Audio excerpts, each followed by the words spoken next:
Hello students, welcome to Saraswat International academy.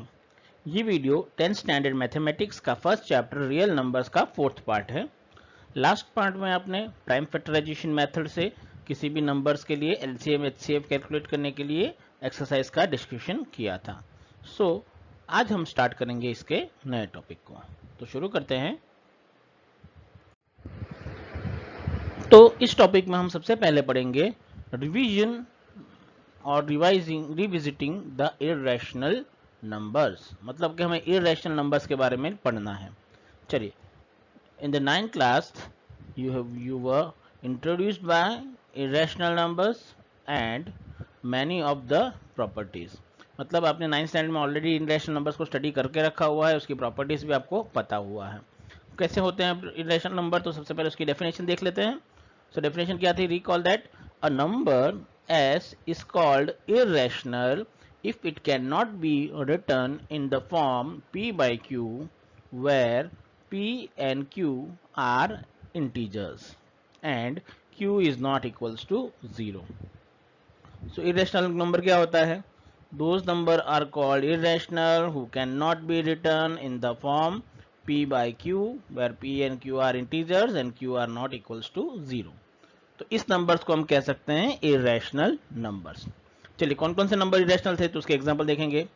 So some examples of irrational numbers are √2, √3, √15, pi, या फिर 0.10, 111, 110। ये क्या था? इसका एक्सपेंशन था। तो पहले नंबर तो डायरेक्टली है। सेकंड आपको गिवन था डेसिमल एक्सपेंशन। हमने देखा था कि non terminating non recurring decimal expansion मिलता है, तो वो नंबर्स क्या कहलाए जाते हैं? इरेशनल नंबर्स कहलाए जाते हैं। तो इस टाइप के नंबर्स हमें कहते हैं कि ये क्या है? Irrational number. चलिए, हमें इसका क्या रिक्वायरमेंट है? हमें क्या करना है यहाँ पे? हमें वापस इसे ही प्रूफ करना है कि गिवन नंबर इज इरेशनल। वही चीज़ों को हमें यहाँ पे प्रूफ करना है, but not using decimal expansion. वहां पे हम क्या करते थे 9th स्टैंडर्ड में कि हम डेसिमल एक्सपेंशन से या इसका देख सकते थे कि इसका डेसिमल एक्सपेंशन इस तरीके से मिलने वाला है। सो वी कैन डायरेक्टली से it is a irrational number. पर यहाँ पे हमें ऐसा नहीं करना है, हमें कुछ अलग तरीके से इसे सॉल्व करना है। So before we provide prove that the root 2 is irrational, we need the following theorem whose proof is based on the fundamental theorem of arithmetic. हम एक थ्योरम याद रखेंगे। ये थ्योरम का स्टेटमेंट आपको याद रखना है। थ्योरम का प्रूफ आपको कभी एग्जाम में पूछा नहीं जाता है, बट वो थ्योरम बहुत इंपॉर्टेंट है। थ्योरम क्या कहता है वो देखेंगे। The theorem is 1.3 that let p is the prime number and p divides any number square, मतलब a square, then p also divides a where a is an positive integer। चलिए, ये मुझे क्या कहना चाह रहा है कि सपोज p एक प्राइम नंबर है और p किसी नंबर के स्क्वायर को अगर डिवाइड करता है तो वो p उस नंबर को भी क्या करेगा? डिवाइड करेगा, where a is any positive integer. चलिए, इसका एग्जांपल देख लेते हैं हम लोग कि सपोज कि मेरे पास गिवन है, मैं ले लेता हूँ prime number p equals to, मैं ले लेता हूँ एग्जांपल के नंबर में 3। प्राइम नंबर लिया है मैंने। चलो, मुझे a फाइंड करना है, तो मैं a स्क्वायर लिख देता हूँ। a square I can write 81। ये किसका स्क्वायर होगा? 9 का स्क्वायर हो जाएगा। तो मैंने a स्क्वायर ले लिया है 81, जिससे मैं लिख सकता हूँ लास्ट में इट इज अ 9 का होल स्क्वायर। चलिए, तो अब अगर मैं 81 को डिवाइड बाय 3 करूं तो मुझे आंसर क्या मिलेगा इसके लिए? विच इज इक्वल्स टू 27 हो गया। मतलब मैं लिख सकता हूं 9 square is divisible bye 3। So therefore दूसरा मुझे क्या मिलेगा? देयरफॉर a इक्वल्स टू क्या हो जाएगा मेरे पास? 9। a की वैल्यू मेरे पास हो जाएगी 9। सो a इक्वल्स टू 9 हो जाएगा। अगर 9 को भी मैं 3 से डिवाइड करूंगा तो मुझे क्या मिलेगा? 3। मतलब डिविजिबल हो रहा है उस केस में। देखिए कि जहां मैंने a स्क्वायर को 3 से डिवाइड किया, अगर वो डिविजिबल हो गया तो a मतलब कि उसका स्क्वायर रूट भी उस नंबर से क्या हो जाएगा? डिविजिबल। तो ये मुझे कहना चाह रहा है ये मेरा थियरम। समझ में आ जाएगा कैसे होगा? तो इस तरीके से आप इसके लिए कैलकुलेट कर सकते हो कि कैसे आपको इसका आंसर कैलकुलेट करना होगा। तो ये आपको तरीका है जिससे आप फाइंड कर सकते हो कि वैल्यू क्या मिलने वाली है आपके लिए पर्टिकुलर नंबर के लिए। हो जाएगा ये। चलिए, अब देखेंगे नेक्स्ट टॉपिक के लिए। नेक्स्ट मुझे गिवन है, अब एक एग्जांपल लेते हैं जो हमें प्रूव करना है कि थियरम नंबर 1.4 या क्वेश्चन लिख सकता हूं कि prove that the root 2 is a irrational number. मुझे प्रूव करना है root 2 is a irrational number. चलिए यहां पे हम जो मेथड यूज करेंगे, this method is called method of contradiction. इस मेथड को हम कहते हैं मेथड ऑफ कॉन्ट्राडिक्शन। चलो मेथड ऑफ कॉन्ट्राडिक्शन क्या होता है कि हम कुछ अज्यूम करेंगे और वो अजम्पशन हमारा रॉन्ग हो जाएगा।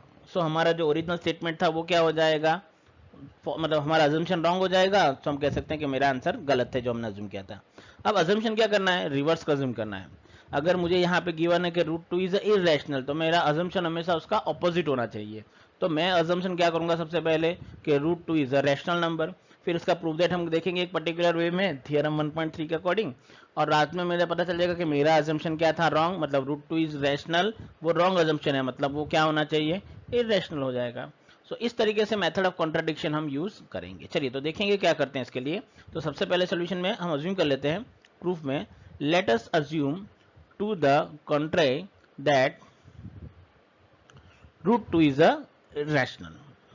सो हम यहाँ पे अज्यूम करेंगे let root 2 is a rational number. चलो रूट 2 अगर रैशनल नंबर है तो मुझे रैशनल मतलब कौन से फॉर्मेट में लिख सकते हैं, ए बाई बी फॉर्मेट में लिख सकते हैं हम लोग।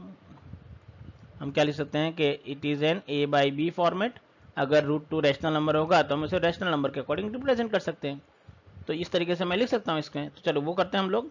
तो यहाँ पे क्या होगा, so we can find integers r and s such that root 2 is equal to r by s. चलो आर बाई एस मैंने क्यों लिखा है अभी, कि अभी आर और एस के कॉमन फैक्टर्स कुछ भी हो सकते हैं। जैसे कि 2/4 लिखा है तो वो 2 फैक्टर है, 8/24 लिखा है तो भी इसके कॉमन फैक्टर्स होंगे। मुझे इसे इस तरीके से सिंप्लीफिकेशन करना होगा कि ताकि आर और एस ऐसे इंटीजर्स बन जाए जिनका कोई भी दूसरा कॉमन फैक्टर होना चाहिए नहीं, मतलब कि आर और एस इंडिविजुअली को प्राइम हो जाने चाहिए।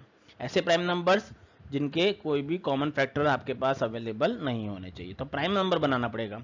तो उसको मैं अज्यूम कर लेता हूँ, late suppose R and S have a common factor other than 1, so then we divide by the common factor to get root 2 equals to a by b where a and b are co-prime। मैंने कहा था आपको क्या लिख, अब ये statement आपको हर बार बताने की जरूरत नहीं है। ये जो स्टेटमेंट मैंने लिखा है वो सिर्फ अभी पहला प्रूफ दैट इसीलिए, बाकी जब भी क्वेश्चन करोगे तो आप सीधा लिखेंगे कि we can write root 2 is equal to a by b where a and b are coprime. बस यही स्टेटमेंट आपको सेकंड स्टेप में लिखना है, इतना। Therefore root 2 is equal to a by b हमारा पहला अजम्पशन, उसके बाद डायरेक्टली इतना स्टेटमेंट ही आपको एग्जाम में लिखना होगा, पूरा लिखने की जरूरत नहीं है, पर अभी हम समझ रहे हैं इसके लिए। अब ये क्यों कहना चाह रहा हूँ कि ऐसा हो सकता है कि हमने लिया कि ए और बी को प्राइम कैसे बनाना है, कि सपोज मुझे आर बाई एस दिया होगा 20/45,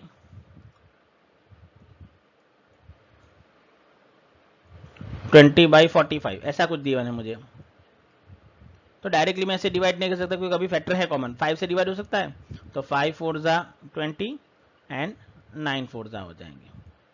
चलिए अब देखो 4 क्या है, 4 के फैक्टर होंगे 4 इंटू 1, 9 का फैक्टर होगा 9 इंटू 1, मतलब कॉमन फैक्टर तो है पर अदर कॉमन फैक्टर्स नहीं। मतलब को प्राइम का मीनिंग क्या होगा, ये दोनों के कोई भी कॉमन फैक्टर होना है। प्राइम नंबर अलग होता है, को प्राइम अलग होता है, याद रखना। प्राइम नंबर का मतलब ये नहीं कि यहाँ पे भी प्राइम आना चाहिए और यहाँ पे भी प्राइम आना चाहिए, ऐसा नहीं है।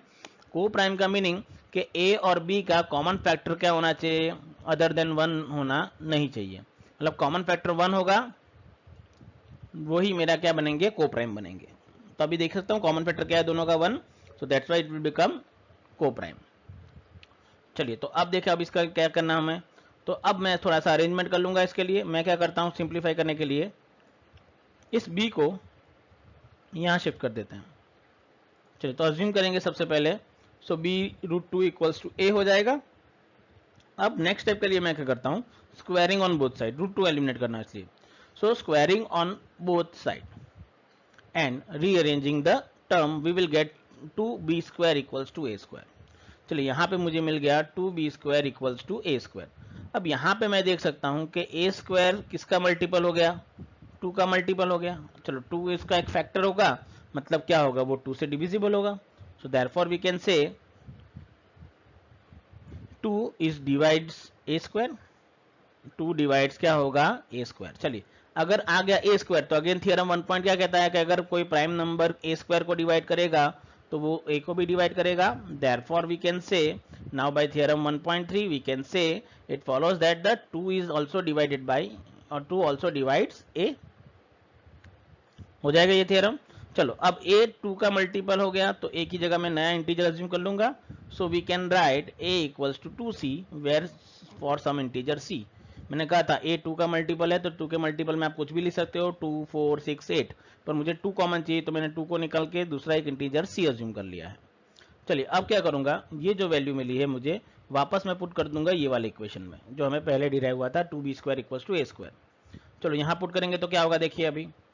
सो मुझे मिलेगा substitute for a we get 2b² equals to 4c²। Simplify करने पे मुझे क्या मिल जाएगा b² इक्वल्स टू 2c²। तो देखिए यहाँ पे भी मुझे क्या मिल गया b² इक्वल्स टू 2c² मिल गया।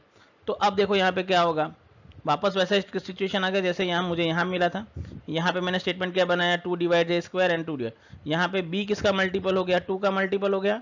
So now my statement is this means that b2 divides b²। so again by theorem we can say 2 divides b also। तो अब यहाँ पे क्या हो गया वो देखेंगे कि पहला मिला के 2 डिवाइड्स a मतलब 2 का मल्टीपल है, 2 डिवाइड्स b मतलब b2 b का भी मल्टीपल हो गया। मतलब यहाँ पे क्या हो गया, therefore we can say a and b have at least 2 as a common factor। मतलब 2 क्या हो गया उसका कॉमन फैक्टर हो गया। पर हमारे अकॉर्डिंग क्या होना चाहिए था कि हमने जब इसे को प्राइम बनाया तब मैंने क्या देखा था कि 1 के अलावा कोई भी को फैक्टर होना चाहिए नहीं, पर ये क्या हो गया गलत हो गया। So therefore we can say but this can contradicts that the fact that a and b have no common factors other than 1। मैंने कहा 1 से अलग कोई भी को फैक्टर नहीं होना चाहिए था, बट यहाँ पे कॉमन फैक्टर क्या मिल गया 2। सो ये कॉन्ट्राडिक्शन हो गया हमारे मेथड का। Therefore you can say so we can conclude that root 2 is irrational number। Root 2 क्या हो जाएगा इरेशनल। तो यहाँ पे आपको ध्यान रखना होगा आप इसे कैसे सॉल्व कर रहे हैं। चलिए कहीं कहीं पे जो मैं बता रहा हूँ वो आप कभी कभी कोई बुक अगर सॉल्यूशन बुक आप रेफर करोगे तो क्या होगा देखना कि ये स्टेटमेंट को लिखना है कि 2 डिवाइड्स ए, तो वो लोग लिखेंगे इस तरीके से 2 एक स्टेट डैश करेंगे और उसके बाद लिख देंगे ए। वैसे ही लिखना है जैसे कि 2 डिवाइड्स a² लिखना है तो वो लिखेंगे 2 फिर एक स्ट्रेट लाइन करके a² लिख देंगे। तो इस तरीके से भी कहीं कहीं सॉल्यूशन लिखा होगा। ये क्या कहता है 2 डिवाइड्स a², 2 डिवाइड्स a², ये कहता है 2 डिवाइड्स a। तो इस तरीके से सिंबॉलिकली भी उन्होंने लिखा हुआ है, तो आपको ध्यान में रखना होगा आप इसे कैसे नोट डाउन करते हैं। आप वर्ड्स में लिखिए या ये सिंबल यूज करके लिख दीजिएंगे तो भी कोई दिक्कत नहीं होगी। तो ये हो जाएगा आपके लिए इस क्वेश्चन का सोल्यूशन कि कैसे आप प्रूव कर सकते हैं root 2 is a irrational number. चलिए आगे बढ़ेंगे नेक्स्ट टॉपिक के लिए। नेक्स्ट टॉपिक मुझे गिवन है, एग्जांपल है, example number 9, prove that the root 3 is a irrational number. जैसे हमने रूट 2 के लिए किया वैसे हम रूट 3 के करेंगे। तो सेम प्रोसीडिंग जो वहां की यहीं पे हमें भी करनी है, बट जहां जहां 2 आएगा वहां 3 और रूट 2 आएगा तो रूट 3 पुट करना है। चलिए तो करते हैं। सेम सोल्यूशन होगा, let us assume that root 3 is a rational number. हमने बताया क्या अज्यूम करना है। चलिए असम किया तो क्या लिख सकता हूं, that is we can write 2 integers a and b such that root 3 equals to a by b। मैंने कहा था आपको ज्यादा नहीं लिखना है उस स्टेट में, तो ये पूरा स्टेट बताएगा कि आप कितना लिखेंगे। चलिए फिर नेक्स्ट क्या करेंगे, b को ले जाएंगे क्रॉस मल्टीप्लाई करके। So suppose a and b have a common factor other than 1 and then we can divide it by the common factor and such that we will get assume that the a and b are co-prime। हम assume कर लेंगे कि a और b क्या है co-prime है। चलिए next अब so what we can say root 3 b को ले जाएंगे रूट 3 की तरफ तो हो जाएगा b रूट 3 इक्वल्स टू क्या हो जाएगा a। अगेन क्या करेंगे squaring on both side, so squaring on both side and rearranging what we will get it is 3 into b square equals to a square. चलिए अब वापस स्टेटमेंट क्या होगा, therefore we can say a square is divisible by 3, so it follows that the a is also divisible by 3 by theorem 1.3 हमने देखा है। चलो अगर a 3 से मल्टीपल है तो हम अगेन क्या लिख सकते हैं, we can write a equals to 3c for some integer c। चलिए क्या करेंगे, वापस मैंने बताया था कि ये वैल्यू को हमें पुट करनी होगी कहाँ पे, ये वाले इक्वेशन में। चलो पुट कर दो। सो हमें क्या मिलेगा, substitute the values For a, what we will get, it is 3b square equals to 9c square, so b square equals to 3c square. Again वही थ्योरम जो हमने लास्ट टाइम अप्लाई किया था. This means that the b square is divisible by 3 and so b is also divisible by 3. हो जाएगा ये question हमारा. चलो अगर divisible by 3 है तो हम क्या लिख सकते हैं, therefore a and b have at least 3 as a common factor. हमारा वापस स्टेटमेंट आ गया.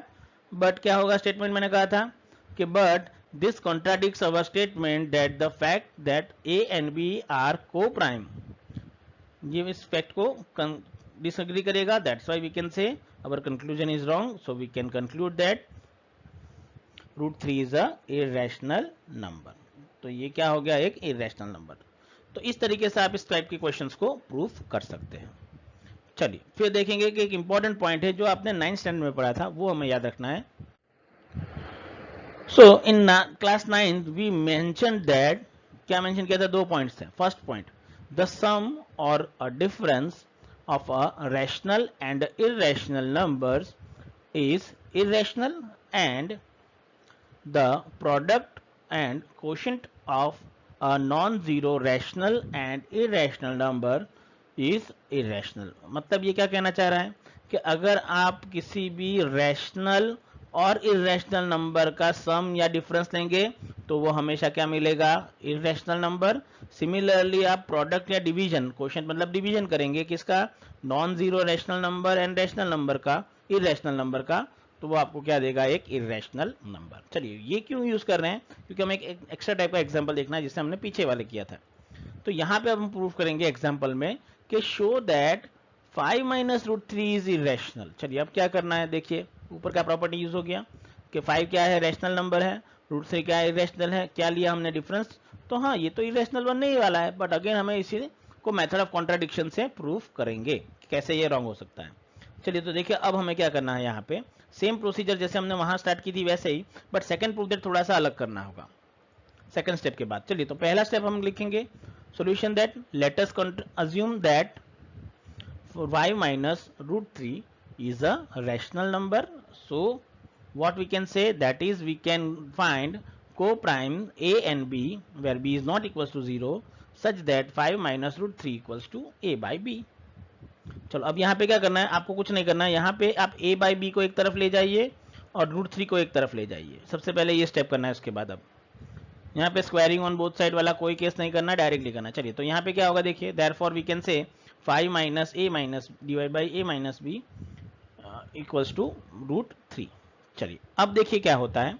यहाँ पे आपको क्या करना है, आपने लेफ्ट हैंड साइड एक इरेशनल नंबर लिख दिया है और यहाँ पे एक नंबर लिख दिया है. चलिए अब a और b क्या है यहाँ पे वो देखते हैं कि a एंड b कौन से नंबर है मेरे, को प्राइम होंगे, पर a और b होंगे क्या, इंटीजर टाइप नंबर होंगे ना. तो a एंड b इंटीजर्स हैं, मतलब a बाई बी क्या हो जाएगा, रैशनल नंबर हो जाएगा. 5b क्या है, रैशनल नंबर. तो दोनों का डिफरेंस भी क्या होगा, एक रैशनल नंबर हो जाएगा. So what we can conclude from that, कि अगर मुझे यहाँ से कोई कंक्लूजन लिखना है तो मैं लिख सकता हूँ कि rearranging this equation we will get √3 equals to 5 divide by a by b, 5b minus a divide by b. मैंने थोड़ा सा अरेंज कर दिया एक तरीके से, कैलकुलेशन करके एलसीएम करके सिंप्लीफाई कर दिया. चलिए अब मेरा स्टेटमेंट कि here since a and b are integers then we can get 5 minus a by b is a rational number and so √3 is also क्या हो जाएगा, रैशनल हो जाएगा. इसके according rational equals to rational होता है. बट ये क्या हो गया, ये तो गलत हो गया, √3 रैशनल नंबर थोड़ी है मेरा.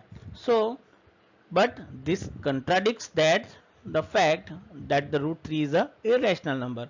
तो इसने क्या कर दिया, √3 तो एक इरेशनल नंबर होगा, तो रैशनल कभी भी इरेशनल से इक्वल नहीं होता है. So therefore it contradicts our assumption. That's why we can say this contradicts that arisen because our incorrect assumption. ये क्यों हुआ, उसका रीजन क्या था, हमने गलत assumption किया था, इसके वजह से ये contradiction आ गया.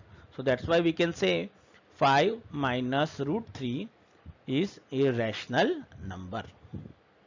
समझ में आ जाएगा क्या हो गया. यहाँ पे सेम उसी प्रोसीजर से करना है, बाद में सिर्फ सिंप्लीफाई करके आंसर कैलकुलेट करना रहेगा. तो इस तरीके से आप इसे भी सॉल्व कर पाएंगे. चलिए आगे बढ़ते हैं नेक्स्ट क्वेश्चन की ओर. ये हो जाएगा आपका सिंप्लीफिकेशन स्टेप. अब एक और एग्जांपल है इसी तरीके से.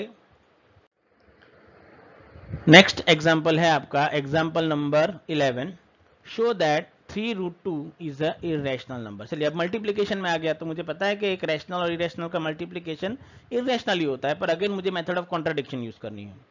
तो अगेन क्या करेंगे सॉल्यूशन में, same process, let us assume that root 3 root 2 is a rational number. अगर रैशनल है तो अगेन क्या करेंगे, that is we can find coprimes a and b where b is not equals to 0 such that 3 root 2 equals to a by b। Again arrange करते हैं थोड़ा सा, क्या करता हूं देखो, मैं यहां से 3 को इधर ले जा रहा हूं, सिर्फ 3 को, रूट 2 को अलग रखना है और बाकी नंबर्स को अलग रखना है। So we can rearranging, we get root 2 is equal to a by 3b। चलिए अब क्या है, again we can say since 3a and b are integers therefore a by 3b is a rational। अगर a by 3b rational हो गया तो इसके equal में जो रूट 2 है वो भी क्या हो जाएगा, रैशनल। पर अगेन कंट्राडिक्शन आ गया, but this contradicts the fact that the root 2 is a irrational number. Again ये क्यों हुआ, बिकॉज हमने गलत अजम्पशन किया था। So we can conclude that 3 root 2 is a irrational number. तो इस तरीके से भी आप मल्टीप्लिकेशन वाले क्वेश्चन को प्रूव कर सकते हैं एकदम इजी तरीके से। चलिए तो अब स्टार्ट करेंगे इसकी जो एक्सरसाइज है उसका सॉल्यूशन। सो हमारी एक्सरसाइज आ जाएगी एक्सरसाइज नंबर 1.3 का। फर्स्ट क्वेश्चन है, prove that root 5 is irrational number. चलिए अगेन हमें पता ही है, हमने 2 बार कर चुके हैं इस क्वेश्चन को, उसी प्रोसीजर को वापस फॉलो करेंगे। तो क्या करेंगे, सबसे पहले assumption, let us assume that root 5 is irrational number। चलो root 5 रैशनल नंबर है तो मैं क्या लिख सकता हूँ, that is we can find integers a and b such that root 5 is equals to a by b। again suppose a and b have common factor other than 1, then we can divide it by the common factor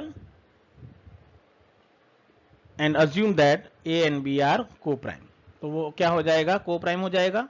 चलिए अब क्या करना है, सबसे पहले मुझे यहाँ पे वो देखो कि so b root 5 is equals to a assume कर लूंगा, मैंने बताया था सिंप्लीफिकेशन। अब क्या करेंगे, squaring on both side. Squaring करने पे मुझे मिलेगा 5b square equals to a square. चलो ए किसका मल्टीपल हो गया, 5 का multiple. So we can say therefore a is divisible by 5 if it is follows that a is also divisible by 5। अगर a square 5 से divisible है तो a भी क्या होगा, 5 से divisible। so again we can say we can write a equals to 5c for some integer c। चलिए 5c हो गया, तो मैं वापस क्या करूंगा, मुझे पता है क्या करना है, ये वाले इक्वेशन में मुझे a की वैल्यू पुट करनी होगी। चलिए पुट कर देते हैं। so I will get, substituting the value we will get 5b square equals to 25c square, that is given b square equals to 5c square। चलिए अगेन क्या हो जाएगा, this means that b square is a divisible by 5, so we can say b is also divisible by 5। तो अगर यहाँ पे मुझे क्या मिल जाएगा, therefore a and b have at least 5 as a common factor। but ये क्या करेगा, but this contradicts our assumption that the fact that a and b are co-prime। तो ये co-prime की कंडीशन को फॉइल कर देगा, that's why we can say, so we can conclude that root 5 is irrational। तो इस तरीके से आप इसे प्रूफ कर सकते हैं, सिंपल वे है। आपने देखा ही एक ही तरफ की मेथड होती है, सिर्फ नंबर्स चेंज होंगे, बाकी सारा अजम्पशन स्टेटमेंट सेम ही रहेगा पूरे क्वेश्चन में। चलिए नेक्स्ट देखेंगे।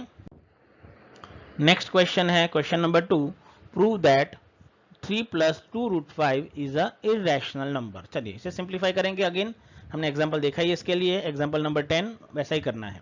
चलो assume that 3 plus 2 root 5 is rational number. चलिए रैशनल नंबर होगा तो क्या करेंगे, that is we can conclude find coprimes a and b where b is not equals to 0 such that 3 plus 2 root 5 equals to a by b हो जाएगा। चलिए अब थोड़ा सा अरेंजमेंट करना होगा। अरेंजमेंट कैसे करेंगे, सबसे पहले मैंने बताया था कि आप 2 रूट 5 को इधर ले जाइए और a बाई बी को आप इधर शिफ्ट कर लीजिए, या फिर उल्टा कर दीजिए। आप एक काम कर सकते हैं, ये ना करने के बजाय में आप एक काम करिए, सीधा 3 को इधर शिफ्ट कर लीजिए, ताकि एक ही अरेंजमेंट करके आप इसे कैलकुलेशन कर सकते हैं। चलिए so therefore rearranging the equation we get a by b minus 3 equals to 2 root 5। therefore a minus 3b by b equals to 2 root 5। so therefore a minus 3b by 2b equals to root 5। चलिए अब क्या होगा, since we have a and b are integers, we get a minus 3b by 2b is also a rational number, such that we can say root 5 is a rational. But again क्या हो गया contradiction, that this contradicts the fact that root 5 is irrational number. So again ये क्यों हुआ? This contradiction has arisen because of our incorrect assumption.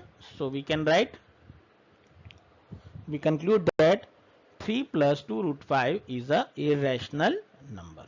तो इस तरीके से आप इस क्वेश्चन को सॉल्व कर पाएंगे. चलिए आगे बढ़ेंगे नेक्स्ट क्वेश्चन की ओर. चलिए थर्ड क्वेश्चन आपको गिवन है, prove that the followings are irrationals. चलिए 3 क्वेश्चन गिवन है. चलिए ये तीनों क्वेश्चन मैं एज आपको होमवर्क दे रहा हूं. ये वाला क्वेश्चन आपको कैसे करना होगा, फर्स्ट क्वेश्चन को जो आप करोगे तो फर्स्ट क्वेश्चन को आपको ध्यान में रखना होगा. इसे आप सॉल्व करेंगे एज हमने रूट 2 रूट 3 को प्रूव किया था वैसे ही आप करेंगे इसे, प्रूव दैट. तो ये आपको याद रखना होगा कि आप इसे कैसे करेंगे. तो ये मेथड आपको करनी होगी एज अ यूजिंग रूट 2 या रूट 3 के अकॉर्डिंग जो आपने किया था उसके अकॉर्डिंग आप इसे सॉल्व करेंगे. रूट 2 जैसे हमने प्रूफ किया था, रूट 3 प्रूफ किया था, इस तरीके से. चलिए ये कैसे होगा, तो ये आपने तो एग्जाम्पल नंबर 11 देखा अभी लास्ट में हमने. तो एग्जाम्पल नंबर